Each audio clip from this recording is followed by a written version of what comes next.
All right, so today we're going to talk about kidney disease. My name is KJ Nadeau. For Dr. Lighting, I made sure that my face was visible for this, but let's get going. So, to start off with, what is kidney disease? Kidney disease is an umbrella term for when your kidneys cease to work or function properly, filter waste products, water, and other toxins in your blood. There are about 400 types of kidney disease. A few more than that, but it's still a good amount. So, like I said, kidney disease is basically a deficiency of your kidney, or even a partial, decay or degeneration of someone's kidneys. The most common types are going to include acute intrinsic kidney failure, acute prerenal kidney failure, and chronic kidney disease, or CKD. And we'll go into CKD a little bit more here in a second. One fact for me is I was really surprised that over 23 million Americans have CKD. Now, people you'll hear about, people having kidney disease, but I mean, it's a little bit more prevalent than you think. All right, so how is it diagnosed? A few different tests can be performed from your doctor to diagnose kidney disease. These are just a few, so like urinalysis, urine volume measurements, blood samples, imaging, as well as kidney tissue samples. Those are going to be your most common types, or your most effective. And then your common treatments are going to include like kidney transplants or even regular scheduled dialysis. Um, when you get put onto something like a transplant list, it can take up to a few years, to find the right blood donor, things like that, things that won't get rejected as easily. It can take quite some time. Um, so other related symptoms to do and diseases. CKD has about 5 stages, ranging from 1 to 5. So 1 will be kidney damage with normal elevated GFR. If you don't know, GFR is your glomerular filtration rate. Uh, Stage 2 is going to be kidney damage with mild decrease in GFR. Stage 3, moderate decline in GFR. Stage 4, severe decline in GFR. And Stage 5, complete kidney failure. And by then, you're going to need a transplant or to be put on constant dialysis in order to be alive. So, kidney disease can also relate to other diseases such as CVD, hypertension, and diabetes mellitus, or mellitus, sorry. Um, so CVD and hypertension generally run hand in hand with CKD. It's more prevalent than you think. And diabetes it can lead into kidney disease, or it can be vice versa. So special considerations. Due to CVD being prevalent in CKD patients, exercise testing is going to be difficult, but you can do it. You just have to take proper precautions, be aware of, their disease, also any other symptoms they have, being CVD, hypertension, things like that.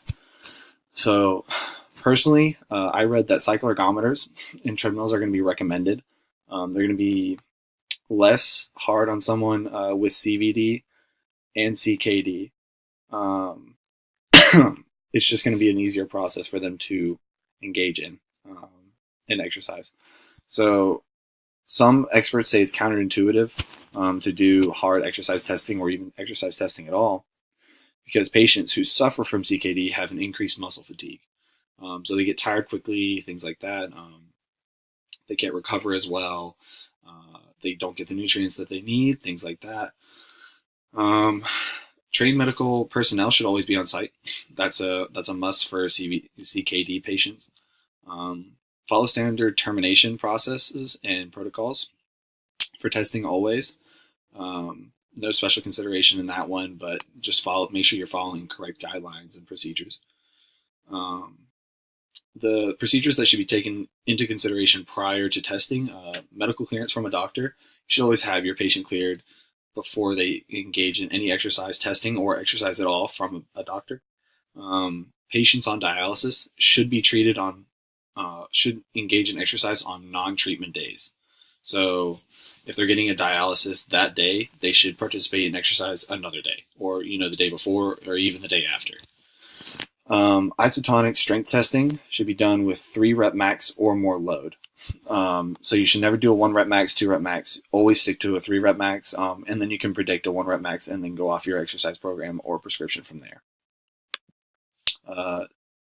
Special considerations for exercise prescription and your fit recommendations. So flexibility, exercise, regularly throughout. Your fit recommendations will follow in Chapter 7.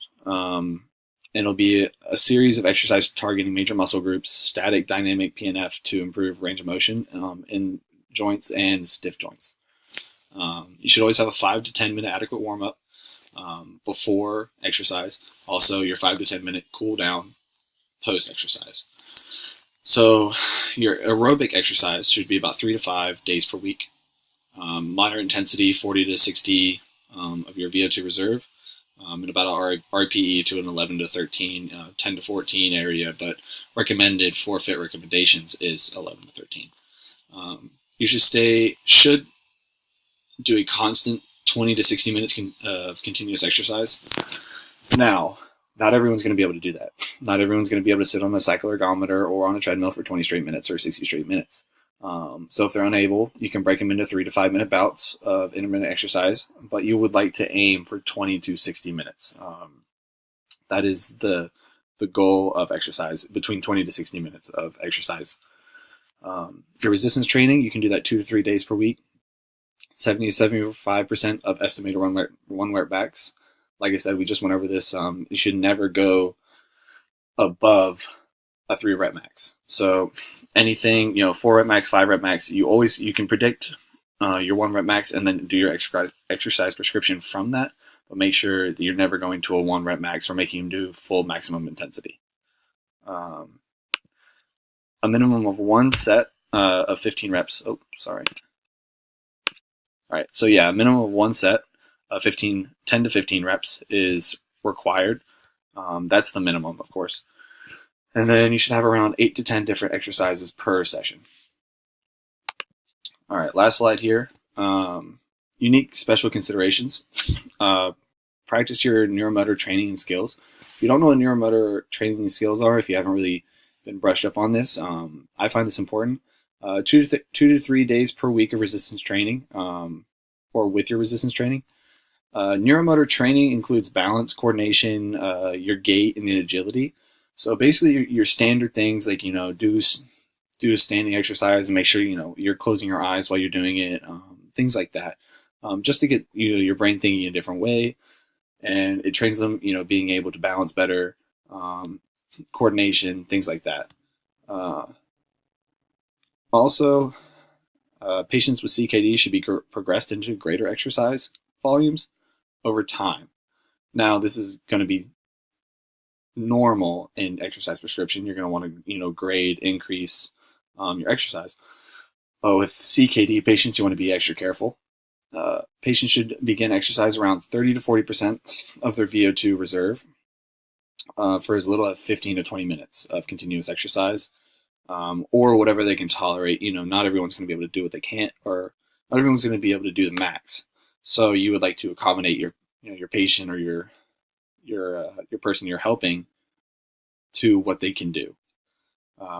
Some patients with CKD cannot participate in long duration continuous exercise. Like I said, do what they can, but do not make them overwork themselves to where they can't recover or they are discouraged to exercise again.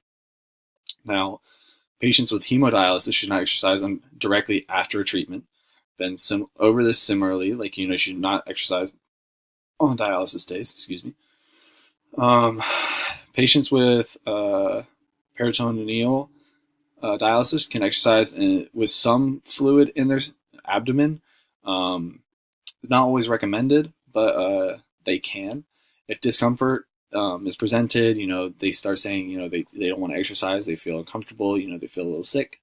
The fluid should be drained, and then exercise should be encouraged after that. So also during periods of rejection in a transplant patient, exercise loads should be reduced, if not even stopped at some points if they're experiencing too much pain. You want to make sure that they're comfortable, they're not in too much pain, causing themselves discomfort during an exercise because they're experiencing a rejection of their kidney, or even part of it. RPE pain levels and heart rate should be taken regularly. You don't have to continually take their heart rate through the entire exercise, but before, about midway point, and then even after, you should always ask pain levels and your RPE to ask if they're they're doing all right. If they don't like something, if they're uncomfortable doing that exercise, then for next time we can change it up for them. Exercise should be increased 3 to 5 minutes per week until the individual can reach about 30 minutes of continuous exercise, if not further than that. But you never want to go over 60 minutes, like I said earlier.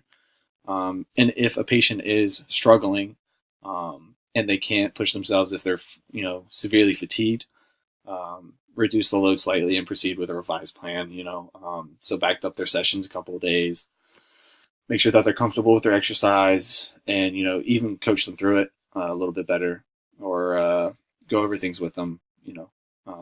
Similar that you would with a non-CKD patient or just a normal patient. All right, guys, that's going to be it. I hope you learned a little bit on CKD and kidney disease.